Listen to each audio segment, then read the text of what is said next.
Austin Burke, Arizona native, husband, dad, and country singer, shaking things up in Nashville, breaking the mold with its own brand of country. How do you represent Arizona in country music? It's West Coast country. It's What is that? it's singing about going out on a dirt road that's in the middle of nowhere, looking up at the stars in your pickup truck. But it's just there's a little more saguaros out there than you know. I like it, yeah. How did you end up here doing country music, doing interviews about doing country music? Yeah, so it goes back to when I was 3 years old. I sang the national anthem at the Prado del Sol. Just started singing for the Phoenix Suns, the Diamondbacks, and all over. And I just always loved singing. Toby Keith and Garth Brooks are my #1 country idols. I looked up to Garth. He was actually doing spring training out here in Peoria back in 1998, and I sang the national anthem dressed up like a little Garth. Oh, okay. And so I got to meet him, and I kind of just always wanted to be like Garth since I was young. I wanted to be a baseball playing country singer. I love it. That's I love what I it. did. I moved to San Diego when I was a freshman in high school.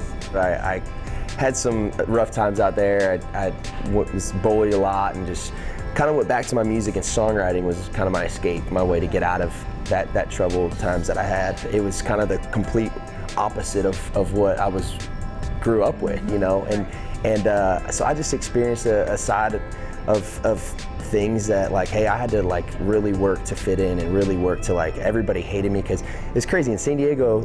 People don't like you if you're from Arizona because we would go to their beaches and mess them up. We take over. So it was we still do that. They didn't like me because I was from Arizona. They didn't like me, you know, just for so many different reasons. And I had a really tough time out there. I want to know how that led to the music. Yeah, I mean, yeah. Dealing with a lot is one thing, but what did you do to deal? So I sat in my room my freshman year of high school and I wrote music. I learned how to play guitar on YouTube, and I just started putting those feelings I had inside into my music. And that was the first kind of way I got those feelings out. I got it. So I didn't really have therapy or anything like that. I just was like, hey, I'm feeling these things that I've never felt before. I want to get those feelings out. Yeah. And Do that's you still have those songs? And what are they about? I actually have a guitar case that has all those in them. A lot of them is like, you know, keeping your head up, fighting. Oh, that's you know, like trying to be better. Those songs providing not only an anchor for Austin, but an opportunity to sharpen his sound, paving the way for a publishing deal with country superstar Thomas Rhett, taking the stage at the legendary Grand Ole Opry, and seeing his hit, Town Home, soar to the top of the iTunes and Spotify charts. I really had to dig deep and figure out who I am as a man and who I am as an artist.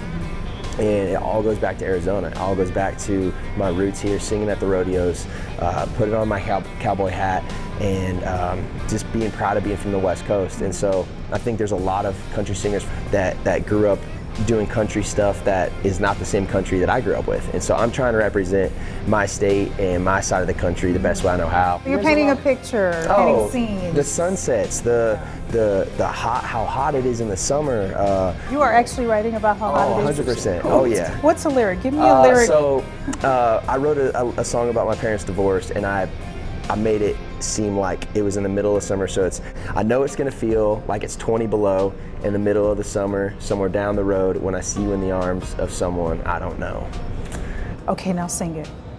And I know it's gonna feel like it's 20 below in the middle of the summer, somewhere down the road, when I see you in the arms of someone I don't know, but I know I gotta let it burn. Ooh, I like it. Did you always know it was going to be country? I didn't. No, I loved, you know, the Red Hot Chili Peppers. I listened to Drake like every, you know, Lil Wayne. Like that was I went to a Lil Wayne concert. Lil Wayne, Drake, yes, country. I mean, but it was like, I just loved lyrics. I think, and I loved, my favorite part about Lil Wayne was the way that he could take a lyric and make it sound like something else. Yeah, he's pretty brilliant. Yeah, he's a wordsmith. So that, I was always a lyric guy more than a music guy. Like, just loved the lyrics. And so, you know, wrote songs about breakups and trying to impress girls. And then it kind of led into singing at church. And then I loved country music. That was where I started. So would you say that they were kind of your inspiration? Oh, 100%. It's an odd one, but yeah.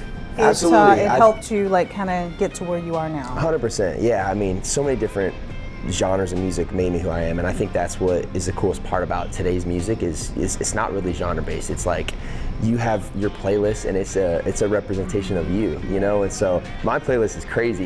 You got the Eagles is a big one, Garth Brooks, George Strait, the classics, you know, Merle Haggard.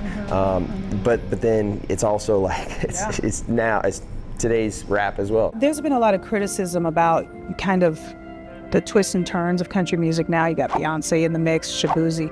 What do you think about this new wave of country that's going on? Do you like it? I love it. I love it. And it's because it's me. You know, I've always been an outsider in Nashville. I'd never fit in because I'm not country enough. I'm not from the South. I don't fit that mold. Yeah, you say on your social media is a lot that you don't have to be from the South to be a country artist. But like, they're me. Like, we're the same. They didn't fit in, I didn't fit in, and we're breaking the mold and we're making things happen together. And so I love it because it's gonna take Beyonce, Shabuzi. It's gonna take artists that like Jelly Roll. You know, people that are typically not in that scene to really break it open for guys like myself. Right. So you appreciate it because it's gonna help you. You know, it makes me wonder. You're trying to do two things. You're trying to break into music in the mainstream, and you're also trying to do something differently. That's got to be rough. It's got to be hard. Why are you gonna do this hard thing? I ask myself that question every day, and to be honest with you, there's been a few times in the last couple months where I've considered, do I want to do this? Do I want to be on the road? But ever since I was a little kid, this is all I've wanted to do, and I feel very blessed to be in the position I am, because maybe there's a kid that's going through something that can look to me and be like, hey, I want to be like him, or I want to make music to get me out of the situation I want to, I'm in right now. And so for me, I feel like giving up all the time, but I just think back to myself as a kid, and that's kind of what keeps me going. Now, Austin is betting big on those loud and proud Arizona fans to help him reach new heights. I was raised on the rodeo dust. I think it's just going to take the city of Phoenix, and it's going to take the state of Arizona to get on my back. I am so proud to be from here. I'm a fifth generation native of Arizona. I love this state more than anything in the world, and it's almost like Texas country. You got this state gets behind these artists and makes them massive. I need Arizona. Yeah, Arizona needs to help put you on the map. I need Arizona. We got you. Thank you. Bring me